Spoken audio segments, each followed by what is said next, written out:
The world government is about to launch the craziest plan ever, sinking the entire world to keep their power forever. But what if 800 years ago, someone knew this would happen and left behind a secret weapon? Not a weapon for destruction, but for creation. I'm talking about a power hidden inside the sun god Nika that will let Luffy do more than just punch the world government.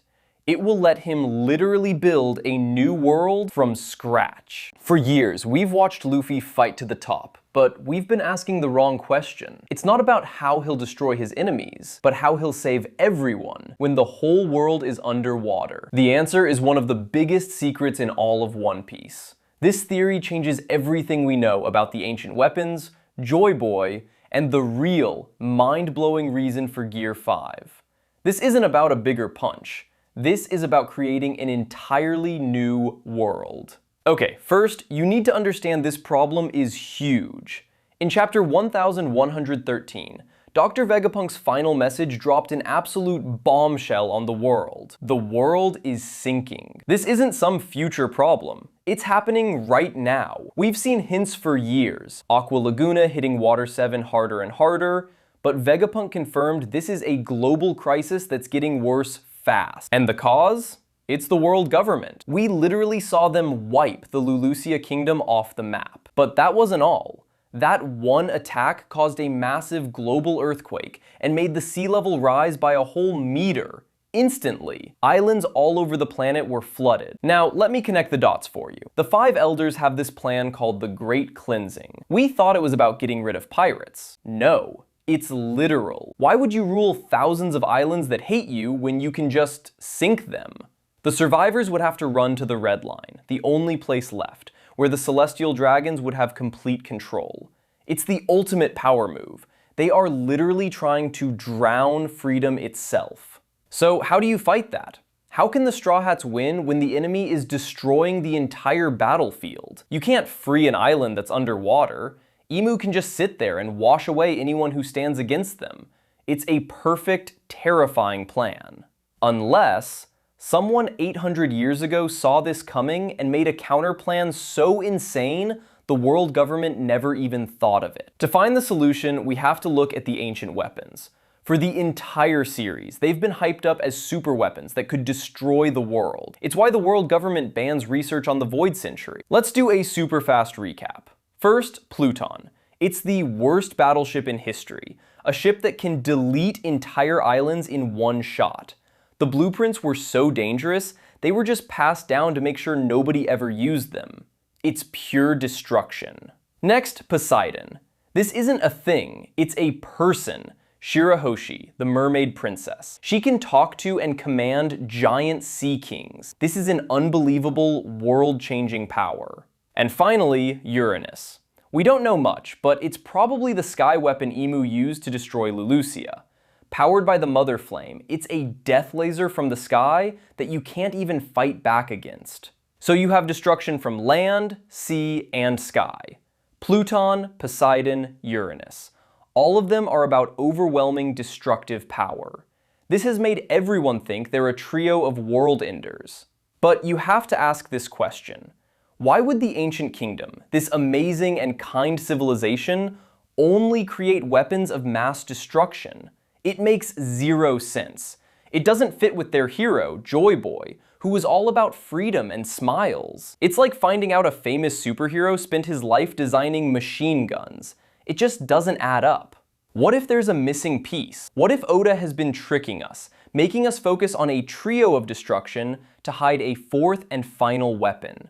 A weapon that isn't for war, but for something way bigger. What if the Ancient Kingdom didn't just build a way to destroy the world, but also a way to save it? And here it is, the theory that changes the entire One Piece endgame. I believe there is a fourth ancient weapon, and its purpose isn't destruction, it's creation. Forget battleships and lasers. This one is a terraforming engine, a machine left behind by the Ancient Kingdom that uses the raw power of the sun to create new land, to literally build islands out of nothing. While the other weapons are named for gods of the underworld, sea, and sky, This one is named for the sun, the source of all life. This isn't just a random guess. The clues are everywhere. Think about the crazy plants in One Piece. The sunlight tree Eve gets sunlight all the way to the bottom of the ocean. The atom wood is so strong it was used for the Pirate King's ship, and it soaks up sunlight to survive anything. Oda is constantly linking the sun to life and impossible power. This is the ultimate version of this idea. It's the ancient kingdom's answer to a sinking world. It completes the pattern of the ancient weapons, not with more destruction, but with its opposite, creation. For every weapon that destroys, there's a tool that rebuilds. Think about Noah's Ark. It wasn't for fighting, it was for rescuing the entire population of Fishman Island. But where would they go if the surface was gone? Solaris is the other half of that plan. Noah carries the people, and this one builds them a brand new home. If this is true, it changes everything. The world government can sink all the islands at once, but it's useless if Luffy can just create new ones. Imu's ultimate plan, the Great Cleansing, becomes a complete joke. You can't drown the world if your enemy can rebuild it as fast as you sink it. The final battle isn't about who has the bigger punch. It's Imu's world of water and despair versus Luffy's world of endless land and freedom. And the key to turning on this engine of creation is the one man who is the sun god himself, Monkey D. Luffy. So, we have this incredible creation machine. But a machine like that needs an insane power source, and someone to use it. This is where Luffy's destiny as the sun god Nika becomes unbelievably clear. For hundreds of chapters, we thought Luffy's fruit was the Gum Gum fruit, but its real name is the mythical zone human fruit model Nika. This wasn't just a name change, it revealed the secret of the whole story.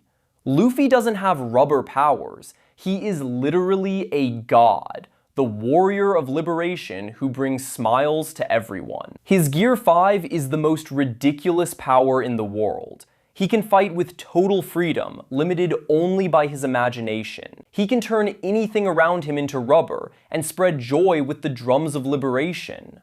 Now listen to that heartbeat. In Wano, the drums of liberation was the sound of Joy Boy's return. On Egghead, that same heartbeat was the trigger that activated the ancient Iron Giant, a robot that had been shut down for centuries. Vegapunk himself said the giant ran on a mysterious ancient energy he couldn't even copy. This is proof. Luffy's heartbeat, his life force in Gear 5, is the key for the lost technology of the ancient kingdom. That ancient energy is solar energy, the power of the sun god made real. It's not a metaphor, it's a literal power source. This completely changes what Gear 5 is for. We've seen Luffy make giant fists, but what if that's the most boring thing he can do? What if turning the ground to rubber is just a tiny taste of what he's really capable of?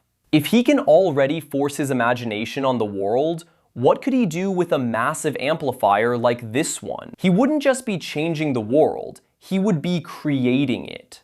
The legends of Nika even show him with a sword and spear. Luffy only uses his fists, but what if they aren't weapons for fighting? What if they're tools that Luffy needs to control the creative power of the fourth ancient weapon? His final power-up isn't a new punch, it's learning how to conduct a symphony of creation. We've laid out the problem of the sinking world and the insane solution. We have the user, Sun God Luffy, who holds the key. But a machine this huge can't just be found anywhere. It has to be built by a genius. If you think creation versus destruction is the final battle, then smash that subscribe button, because we're about to talk about the one Straw Hat member who has been set up to build an entirely new world. Every legendary weapon needs a master builder. For Pluton, it was the shipwrights of Water 7. For this, the engine of creation, it can only be the Straw Hat's own cyborg shipwright, Frankie. His entire story has been leading to this one epic moment. Frankie's resume is insane. He was the apprentice of Tom, who built the Pirate King's ship. He also memorized the blueprints for the ancient weapon Pluton before burning them. Frankie is the only person alive who knows how to build a weapon of mass destruction.